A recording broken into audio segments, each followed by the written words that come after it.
Hello Insta, bonsoir à tous. J'espère que vous allez bien. C'est le live 228 sur 365. Bienvenue sur ce live. Si vous regardez en replay, n'hésitez pas à commenter ou à venir me voir en DM pour échanger et à liker. Ce soir, alors après le live de 4 heures d'hier, je vous cache pas qu'aujourd'hui, je me suis dit, alors ça on en a parlé hier, j'avais des idées, mais plein de choses qui ont été abordées hier. Donc vraiment, il y a eu, ça a été 4 heures de beaucoup de pépites dans le live d'hier, donc si vous avez, écoutez-le pendant que vous êtes au sport, pendant un trajet en voiture ou quand vous avez du temps devant vous, parce que vraiment il y a énormément de choses dans le live que j'ai fait hier avec Marie. Ça vaut des enseignements qui sont parfois vendus très cher et on a kiffé ce moment. On adore passer du temps ensemble avec vous. Donc n'hésitez pas à aller le revoir et évidemment je le mettrai sur YouTube aussi. Ce soir, j'ai pensé à un truc qu'on n'a pas abordé hier et que c'est un sujet qui est venu dans plusieurs discussions que j'ai eues cette semaine avec plusieurs personnes et donc du coup je l'amène ce soir parce que je pense que c'est je pense que ça peut vous intéresser et je pense qu'on a un petit peu tous vécu quelque chose comme ça sur la question de poser ses limites. Un petit truc là. Sur la question de poser ses limites. Parce que j'ai échangé avec une amie sur le sujet, avec une cliente, et on peut se retrouver quand on n'est pas clair en fait sur ce qu'on est prêt à accepter ou pas, surtout pas prêt à accepter, et bien très facilement on peut un peu se retrouver envahi par les autres, même s'ils n'ont pas forcément d'intention mauvaise. J'allais dire quelque chose et c'est parti. Et poser ses limites. J'allais vous partager quelque chose qui m'est arrivé et je ne sais plus. Mais c'est pas grave, j'ai le sujet en tête. Et donc, comme je disais, parce que moi, je me suis retrouvée dans ma vie, alors plus maintenant ça ne m'arrive plus, mais je me suis retrouvée à plusieurs reprises dans ma vie à être un petit peu envahie par des personnes qui m'en demandaient trop. Mais c'est pas ces personnes qui m'en demandaient trop, en fait, c'est parce que moi, je me rendais trop disponible. Et c'est cette nuance-là à mettre en place pour pas se retrouver un petit peu envahi par les autres, parce qu'ils vont nous demander et par une surdisponibilité, j'ai envie de dire. Et ma cliente me partageait aussi qu'à plusieurs reprises dans sa vie, elle s'est retrouvée dans des situations désagréable à cause de ça et elle me dit mais c'est pas possible, j'ai un truc avec ça, je me fais envahir par les gens et je lui expliquais que non en fait parce que c'est simplement quand on se rend trop disponible, les gens vont le sentir, c'est de l'ordre du subtil, c'est vraiment des choses qui sont pas du tout palpables, c'est de l'ordre du subtil, mais les gens sentent cette disponibilité et ils sentent qu'ils peuvent entre guillemets s'engouffrer. Et du coup, même avec nos proches, même avec des amis, même avec des gens très bien intentionnés, on peut se retrouver dans des situations où on est trop sollicité, où les gens sont trop demandeurs pour notre aide, pour nos conseils, pour notre oreille attentive ou pour des services, enfin pour tout un tas de choses. Et pour ça, moi, longtemps, j'ai blâmé l'extérieur, alors que ça, vraiment, comme énormément de choses, ça vient de l'intérieur. Quand on sait poser nos limites intérieures, quand on sait précisément à quel moment on a besoin de poser une limite, ça va se ressentir à l'extérieur. Et par exemple, oui, ce que j'allais vous dire, aujourd'hui, franchement, j'étais super fatiguée. Là, j'ai dormi un petit peu en fin de journée. J'étais vraiment KO. Et j'avais un truc ce soir.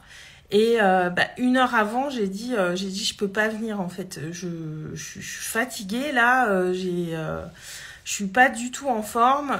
J'ai fait un petit vertige juste après-midi. Ça m'arrive quand je suis fatiguée. Je sais que c'est un petit peu mon signal d'alarme quand je fais des petits vertiges.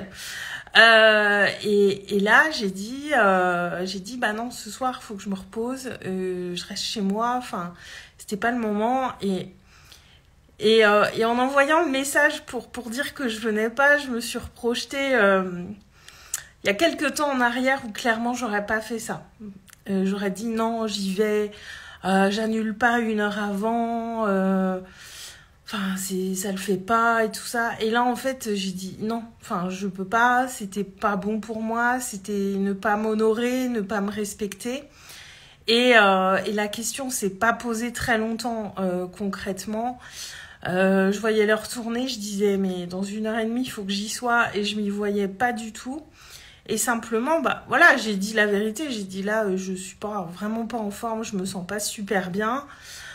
En plus, je pense que j'aurais pas été de trop bonne compagnie parce que du coup, bah voilà, j'avais pas forcément envie de voir du monde non plus. Et il y a quelques temps en arrière, clairement, j'aurais pas fait ça. Et aujourd'hui, bah après, vous connaissez mon sens de l'engagement. Je suis pas quelqu'un qui annule au dernier moment très facilement. Ça reste pas agréable pour moi. J'aime pas trop faire ça, mais je sais aussi me mettre en priorité.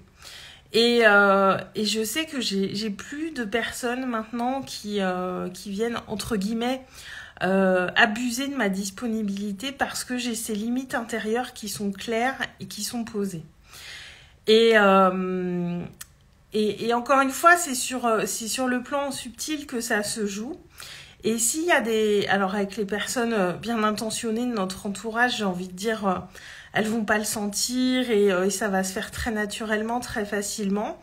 Mais quand on est vraiment trop ouvert, trop disponible et qu'on n'est pas du tout conscient de cette question de limite, s'il y a des personnes qui sont un peu moins bien intentionnées, elles peuvent venir clairement abuser de cette disponibilité, de ce manque de limites qu'on a. Et ça peut mener à des situations, alors je pense notamment dans le travail, ça peut mener à des situations où on se retrouve à toujours dépanner ses collègues, à se retrouver avec une charge de travail énorme, à se retrouver dans des situations aussi un peu plus extrêmes de harcèlement ou de choses comme ça. Et alors je dis pas qu'il est question que de ça, là je pousse un peu l'exemple dans l'extrême, mais c'est vraiment à l'intérieur que ça se joue. Je pense que les gens sentent à un moment vers qui ils peuvent aller s'engouffrer ou pas. Et c'est pour ça que c'est important de se poser ces questions-là et de se respecter soi aussi. Ce soir, je me suis vraiment respectée. J'ai écouté ça. Je me suis pas excusée.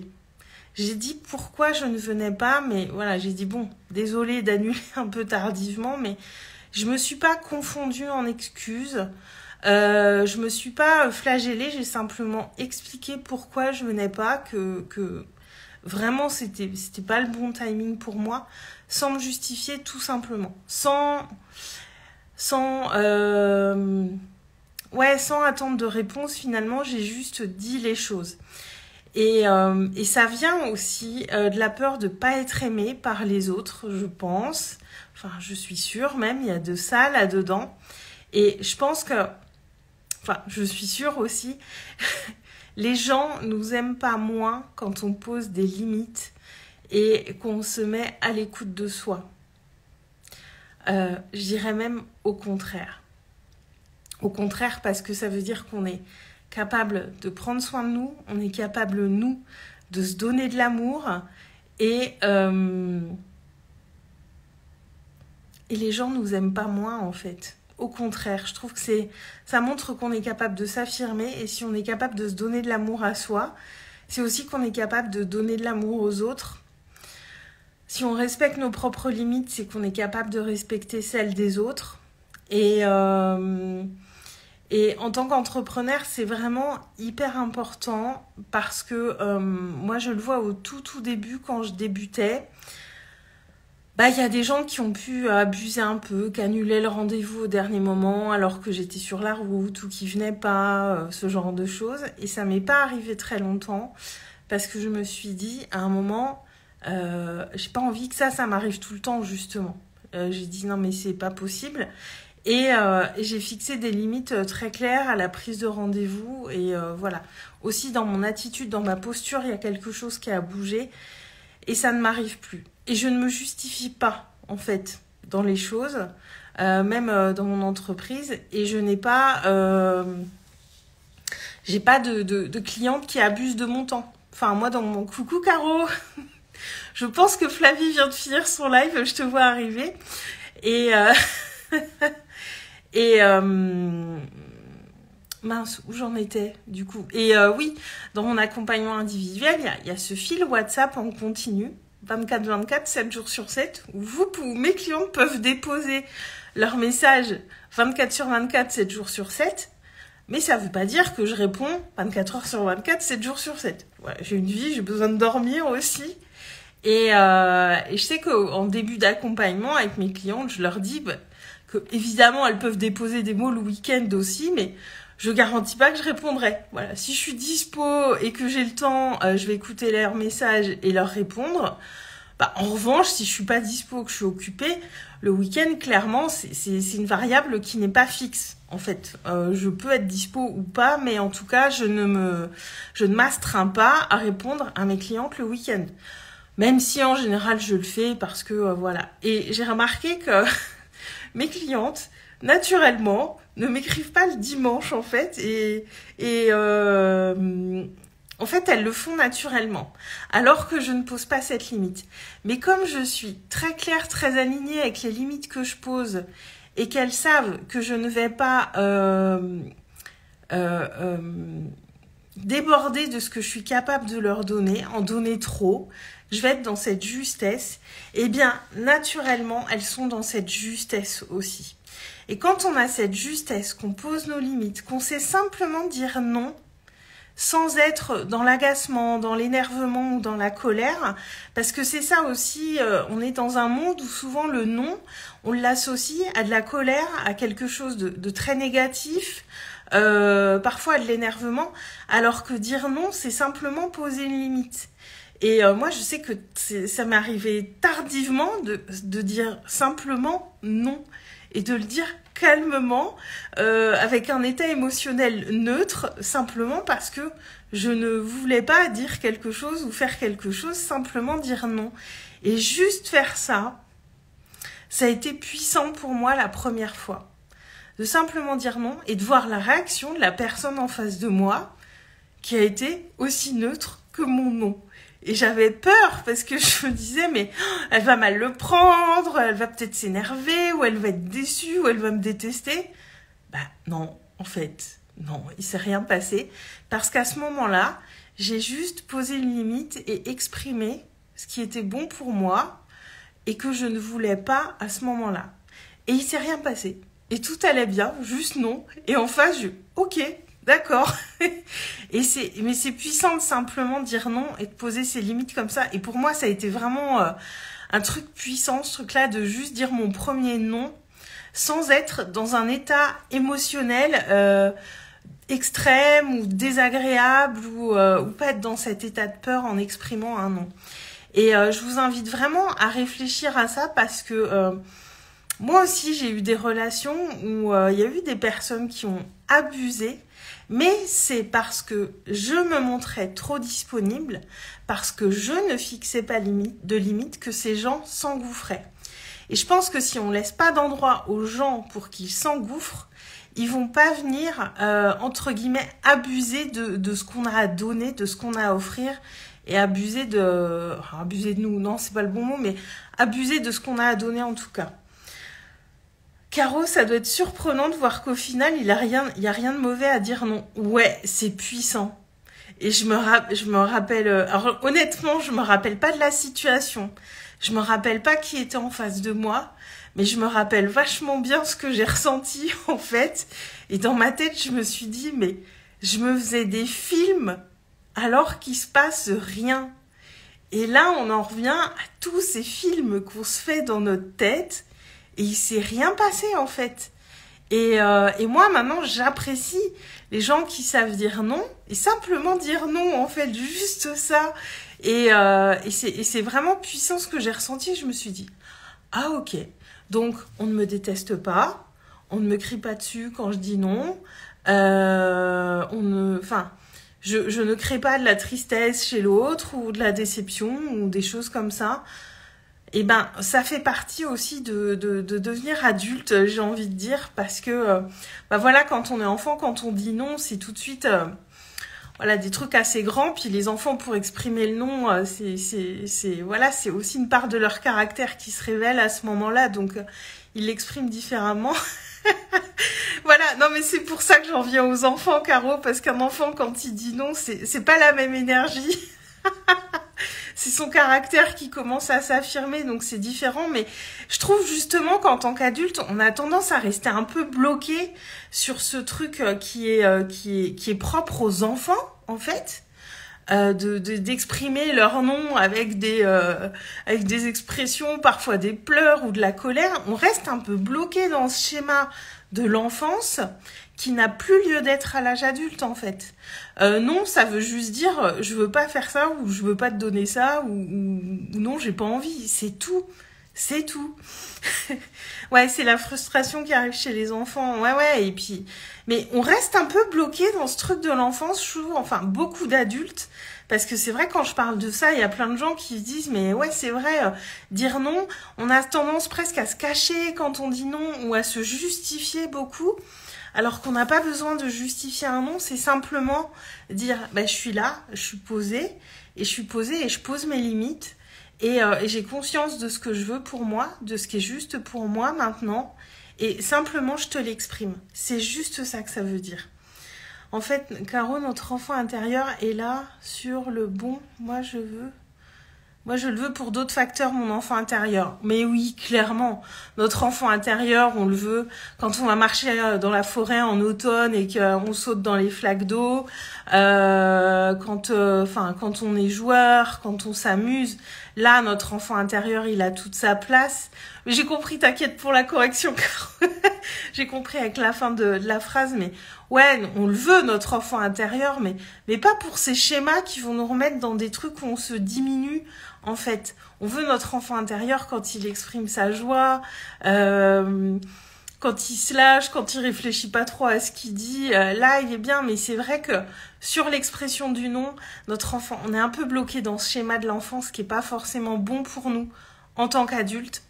Et voilà, c'est un truc à dépasser, mais honnêtement, alors si vous avez du mal à dire non, si vous avez jamais expérimenté ça, trouvez une occasion, faites-le. Et vous verrez qu'il se passe rien de terrible, que tout va bien et qu'après ça devient de plus en plus facile de dire non et qu'en face les gens nous détestent pas, au contraire, ils comprennent qu'on pose nos limites et que peut-être ça peut leur donner l'idée aussi de le faire pour eux s'ils savent pas le faire. Donc on revient à ce qu'on disait hier, c'est aussi avoir cet impact sur les autres à travers notre attitude. Coucou Benoît. À travers notre attitude de montrer aux autres, voilà, moi je m'autorise à faire ça aujourd'hui, toi aussi tu peux t'autoriser à le faire.